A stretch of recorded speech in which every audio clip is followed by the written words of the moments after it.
त्यामध्ये कार्यक्रम आलेला आहे. मी पण काही जास्ती वेळ बोलणार नाही, पण जरा नीट जर ऐकून घेतलात तर बऱ्याच लोकांचं कल्याण झाल्याशिवाय राहणार नाही. टाळ्या वाजवू नका.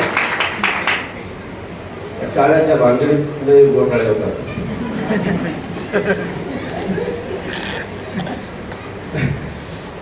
तर मी काय म्हणतोय ती थोडस समजून घ्या. नवे लोक किती आहेत? बऱ्यापैकी नवे लोक आहेत. तर माणिक जाधव सरांच्या बद्दल थोडस मी बोलतो. तर जस्ट मला वाटलं किंवा बोलावं त्यांच्याबद्दल, नाही ते विसरून जातो मी ऑफलाईन सगळे.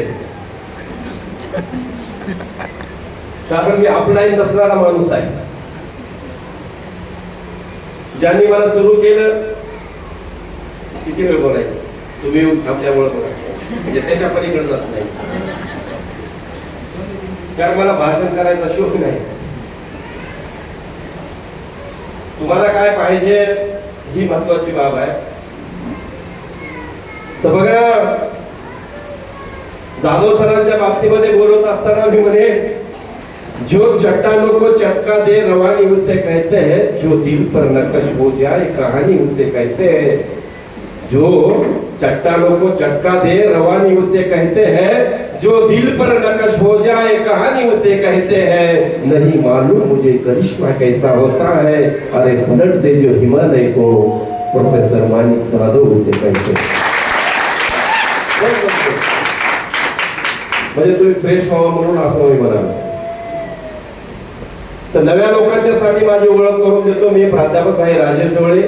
माझं शिक्षण आहे MA इतिहास. मी रायटर आहे, स्पीकर आहे, म्हणजे व्याख्याता पण आहे. 10,000 रुपये घेऊन भाषण करतो 1 तास.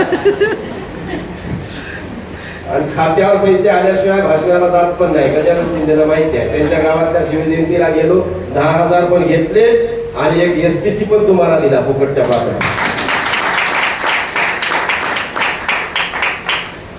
शिवाजी कॉलेज नांदेडला लेक्चरर आहे. आणखी 3.5 वर्ष माझी नोकरी भाग्य आहे. आताचा पगार माझा 1,62,000 रुपये आहे.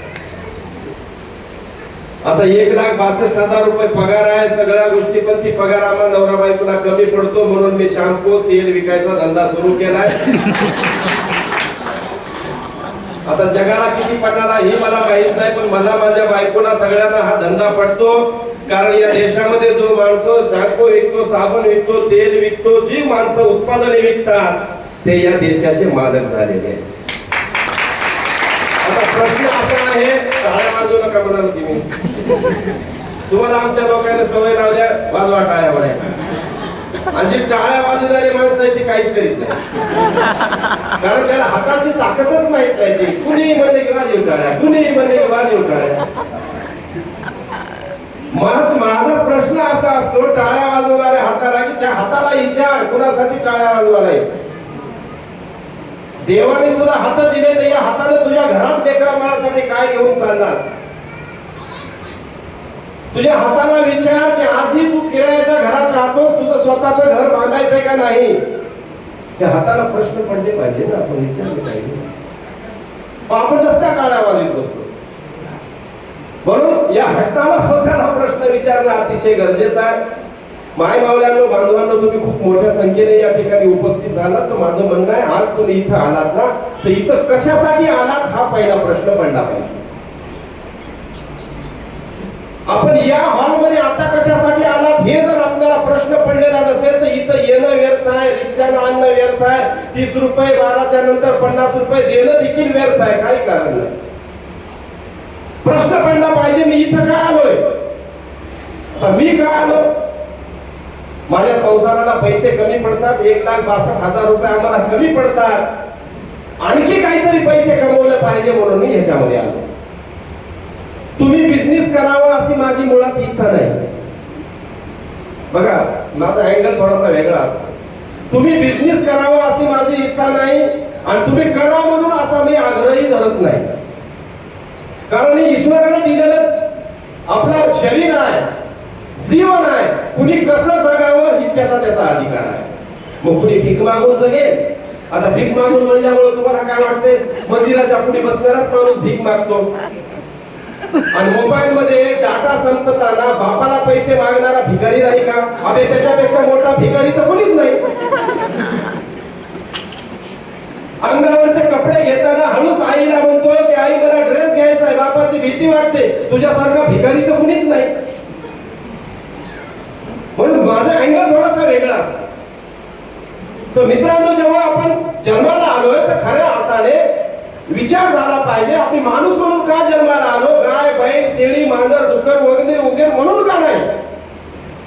तर माणूस बनण्याची क्वालिटी काहीतरी आपल्यामध्ये आहे, म्हणून कदाचित ईश्वराने आम्हाला माणूस म्हणून जन्माला घातलंय. तर या माणूसपणाचा उद्धार आपल्याला करता आला पाहिजे. मग करायचं असेल तर काय? शिक्षण अतिशय महत्वाचं आहे, त्याग अतिशय महत्वाचा आहे. आणि शिक्षणाच्या नंतर मग आम्ही काय जास्तीत जास्त करतो तर नोकरी करतो. आज देशातल्या नोकऱ्या संपलेल्या आहेत, उद्योगधंदे शटडाऊन झालेले आहेत, बेरोजगाराच्या हाताला काम नाही.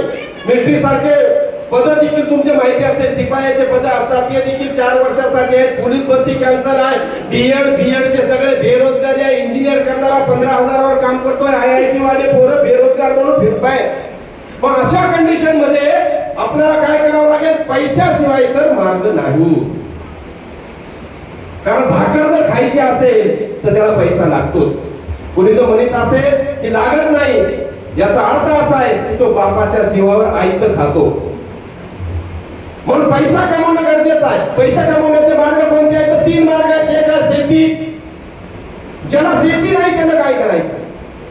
दुसरा मार्ग आहे नोकरी. ज्याला नोकरी नाही त्यानं काय करायचं? आणि तिसरा मार्ग आहे उद्योग. ज्याच्याकडे भांडवल नाही त्यानं काय करायचं?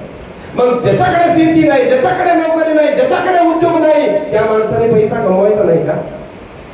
तर त्याने देखील कमवायचा आहे. मग कमवायचा असेल तर त्याला पैसे कमवण्याचा मार्ग कोणता आहे, असा जेव्हा प्रश्न आपल्याला पडतो ना या उदयनमुख भारतीय समाज व्यवस्थेमध्ये, तर मित्रांनो मला वाटतंय खऱ्या अर्थाने आज जर कुठला मार्ग या ठिकाणी ओपन झालेला असेल तर तो आहे my lifestyle marketing global private limited भारतामध्ये. आता माझ्यासारखा एक प्राध्यापक याच्यामध्ये का आला?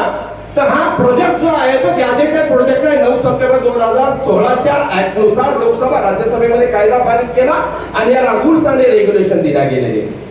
कंज्युमर मंत्रालयाच्या अंडरटेकिंग मध्ये 12 सायंटिस्ट लोकांचं पॅनल आहे. प्राचीन काळामध्ये आयुर्वेद, योगा, युनानी सिद्ध, होमिओपॅथी या सगळ्यांना एकत्र केला गेला आणि 12 सायंटिस्ट लोकांना सांगितलं चायना त्या धर्तीवरचा प्रोजेक्ट आपल्याला जगभर घेऊन जायचा, तुम्ही देखील संशोधन करा.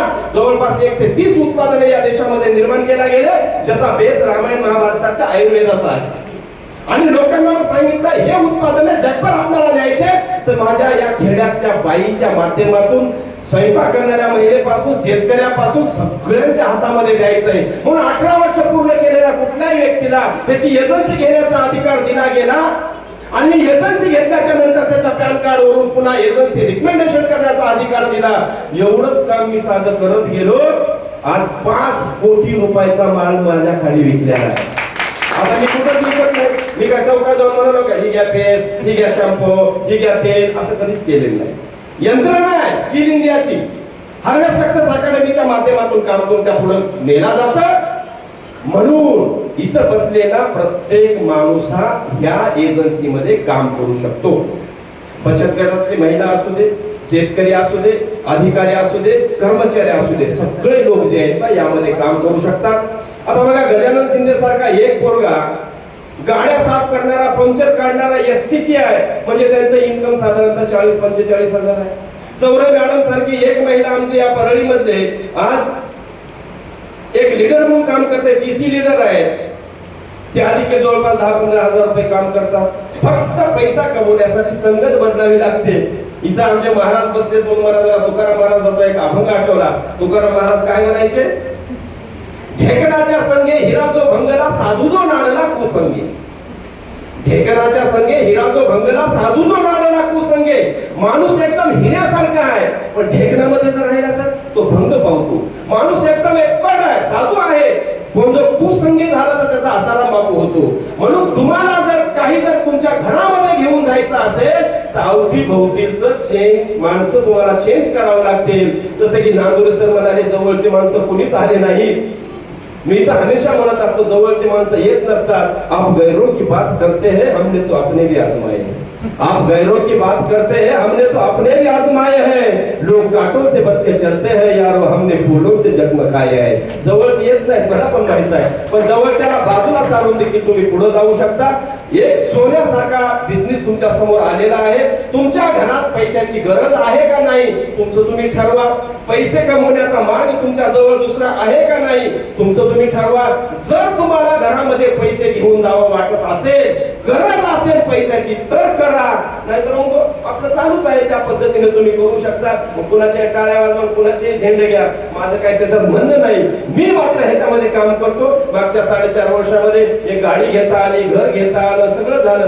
आता प्राध्यापक असल्यामुळे मला काही घर मिळणार नव्हतं असं नाही, पण बिझनेस म्हणून घेता आलं ही अभिमानाची गोष्ट आहे. बिझनेस म्हणून गाडी घेता आली ही अभिमानाची गोष्ट आहे. जर माझ्यासारख्या एक लेक्चररला ह्याची गरज असेल तर माझी विनंती आहे इथं बसलेल्या विद्यार्थ्यांना, कामगारांना, कष्टकऱ्यांना, महिलांना, शेतकऱ्यांना, तुमच्या घराचा नकाशा डोळ्याच्या समोर आणा, आरशाच्या समोर उभा राहा आणि आरशाला विचारा की तुझ्या घरामध्ये काय काय कमी आहे.